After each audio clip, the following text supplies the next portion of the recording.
The letter had been clear enough. Thomas Whitfield wanted a wife who could cook, clean, and help manage his ranch. He wanted someone sturdy and practical. What he received instead was Eleanor Price, a slender woman with ink-stained fingers and spectacles perched on her nose, carrying more books than clothing in her single trunk. Eleanor stood in the parlor of the modest ranch house, watching Thomas pace before the fireplace. The journey from Boston had taken 3 weeks, and she had spent every mile imagining her new life. Now those dreams crumbled like dried leaves. The agency made an error, Thomas said, running a weathered hand through his dark hair. I specifically requested someone with experience in frontier living. You taught literature at a women's academy. I can learn, Eleanor said quietly. I am not afraid of hard work. This land does not forgive mistakes.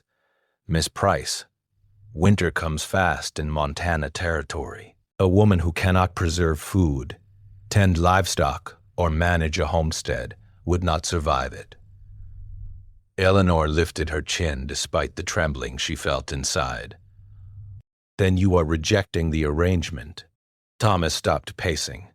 He looked at her properly for the first time since she had descended from the stagecoach that afternoon. She was pretty, he admitted to himself, with auburn hair escaping its pins and green eyes that held more courage than he had expected. But prettiness would not keep her alive when snow piled high as the windowsills and temperatures dropped below freezing. I will pay for your return passage, he said. You can leave on the morning stage. I will not have your suffering on my conscience. I will not have your suffering on my conscience. Eleanor nodded slowly, her throat tight. She had sold everything she owned to come here. Her position at the academy had been filled within days of her departure. There was nothing waiting for her in Boston, except rented rooms and uncertain employment. I understand, she managed. I will leave at dawn. She turned toward the small guest room where Thomas's housekeeper had placed her belongings. She would not cry in front of this stranger who had summoned her across a continent only to send her back. The evening passed in uncomfortable silence. Martha, the elderly housekeeper who came daily from the neighboring homestead, served a simple supper of stew and bread. Eleanor ate little. Thomas ate less. Martha watched them both with knowing eyes, but said nothing. After supper, Eleanor retreated to her room and began repacking her trunk. Her hands moved mechanically, folding the practical dresses she had purchased for her new life.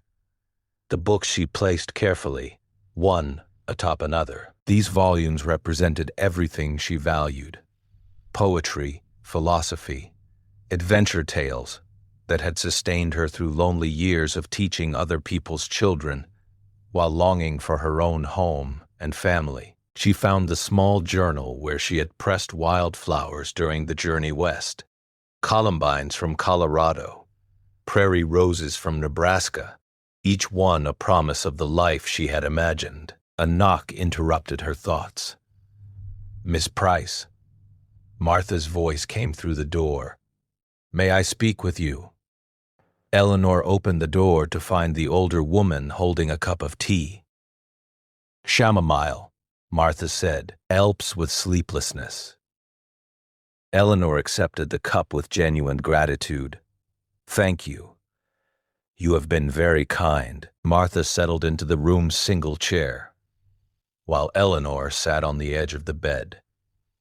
Thomas is a good man, the housekeeper said, but he carries more fear than he admits. Fear. His first wife died 3 winters past. Fever. His first wife died 3 winters past.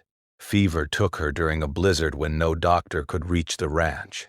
She was delicate, unused to this life. Thomas blamed himself for bringing her here. Eleanor wrapped her hands around the warm cup. I did not know.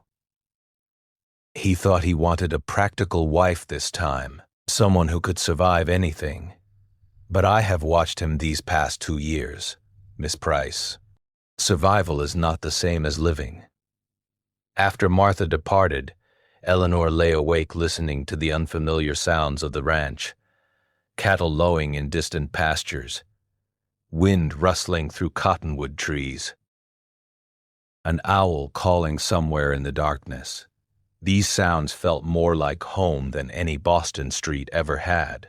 Before dawn, Eleanor rose and dressed in her traveling clothes. She carried her trunk to the parlor herself, refusing to wait for Thomas to dismiss her properly. If she must leave, she would do so with dignity. She found Thomas already awake, standing at the window watching the eastern sky lighten. He turned when he heard her footsteps. "The stage does not arrive until 8, he said. "I wanted to see the sunrise. Boston offered only rooftops and chimney smoke. I understand why you love this place." Thomas studied her face, seeing there's something he had failed to notice before. Not merely courage, but genuine appreciation for the land he had devoted his life to building. "You truly wish to stay," he said. "It was not a question. More than anything I have ever wished for. More than anything I have ever wished for. But I will not remain where I am. Not wanted." Thomas moved toward the door. For a moment, Eleanor believed he meant to open it for her, to hasten her departure. Instead, he slid the heavy wooden bar across its brackets, sealing them inside. "Not alone," he said quietly. Eleanor stared at him. "I do not understand." Thomas crossed to where she stood and took her cold hands in his rough ones. "Martha spoke to me last night. She reminded me that I posted that advertisement because I was lonely, not because I needed another ranch hand. I can hire workers. What I cannot hire is someone who looks at my land with wonder instead of fear. Thomas, you do not know how to preserve vegetables or deliver a calf. These things can be taught. But that look in your eyes when you spoke of the sunrise, that cannot be learned." He paused, vulnerability softening his weathered features. "Stay, Eleanor, not as my housekeeper or my business partner.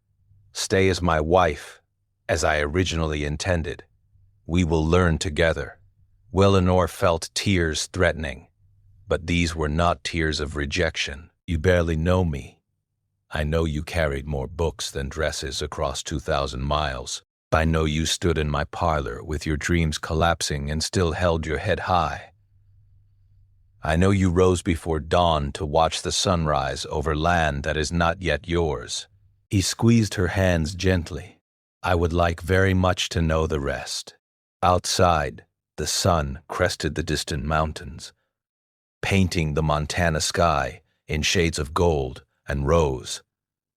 Inside, Eleanor Price smiled for the first time since her arrival. "Then I will stay," she said. "And I promise to learn everything." Thomas returned her smile, and in that moment, both of them understood that some journeys do not end where we expect them to.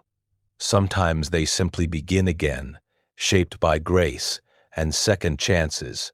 The morning stage passed the Whitfield Ranch without stopping. Its driver glanced toward the house and saw smoke rising from the chimney, 2 figures walking together toward the barn. He smiled and urged his horses onward, carrying other passengers toward their own uncertain futures, their own unexpected beginnings.